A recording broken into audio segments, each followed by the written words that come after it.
Hey guys, today is leg day, but instead of doing what I usually do of doing, training and videoing a few of my sets and telling you about my workout, I want to talk a little bit today about injury prevention and longevity with your training. And I know some of you young guys are saying, I don't care about that, I just care about getting big right now.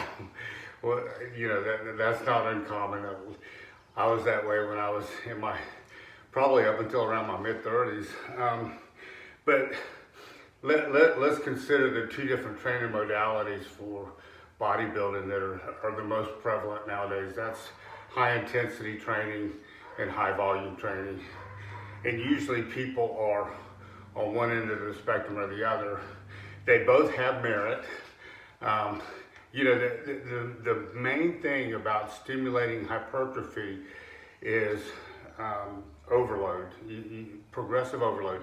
You have to be progressing in one way, shape, or form in order to create a novel stimulus for muscular hypertrophy or muscular growth.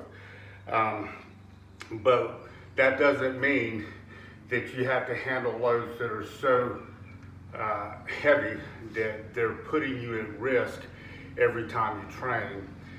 You guys have heard me say that I've reverted back to doing my four-way split that I like so much. I'm going to talk about that after this next set. So my four-way split usually consists of doing chest and abs on Monday, back and biceps on Tuesday, taking Wednesday off, Thursday doing delts and triceps, and either Friday or Saturday, which today is Saturday, doing legs and lower abs on that day too. And usually what I'll do is I do 3 to 5 different movements, and I'll do around 3 working sets each. Now, when I say working sets, these are what they used to call in the old days, back in the times of Reg Parks, stabilizer sets. In other words, today on my leg curls and leg extensions, I picked a load that was somewhat challenging, and I'm staying with that weight for all 3 sets, and I'm trying to hit 3 sets of 12. So if I have a weight that starts out pretty challenging for 12 reps, by the time I get to the second set, it's going to be a little bit more challenging, correct? By the time I get to the third set, it's going to be very challenging.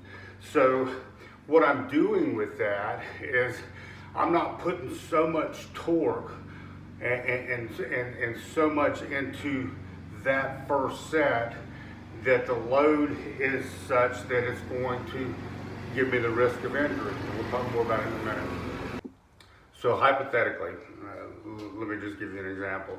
If I'm squatting and I'm doing 275 for 3 sets of shooting for 7 reps on each set, if I get 275 on the first set, it's probably going to be a rate of perceived exertion, RPE, of around 8. Or in other words, I've probably got a couple left in the tank that I could get. By the time I get to my second set, I'm fatigued already a little bit. So it may go up to an 8.5 or 9, meaning I could probably get another rep or rep and a half.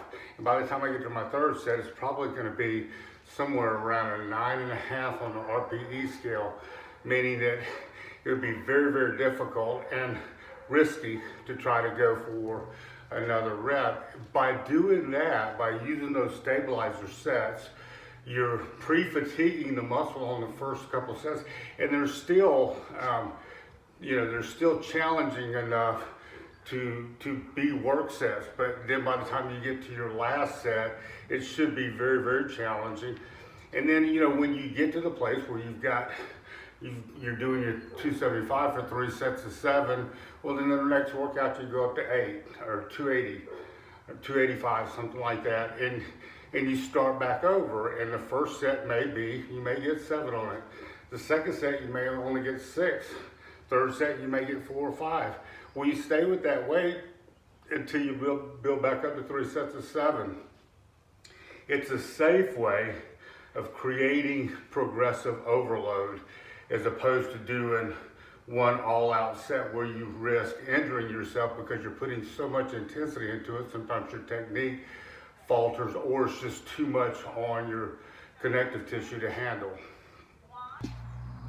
So I hope I'm not giving you too much information that is making it even more confusing. But at the end of the day, Lee Haney used to say stimulate, don't annihilate. And that approach was being submaximal on his sets, but putting enough effort in to where he was progressively getting stronger and doing more workload in the gym. But it was measured and controlled as opposed to one or two high intensity sets that you'll probably be able to get away with fine when you're in your 20s and 30s, but at some point it will tell on you. And if you want to be able to do this for a long time, you want to be more reasonable. I'm not saying slack, but be more measured with your intensity. You still want to go for progressive overload because that is the key to progress, but it's doing it in the safest way possible so you can do this into your 60s or 70s or however long God gives you on this earth. So anyway, I hope this information helps. If you have any questions, please let me know.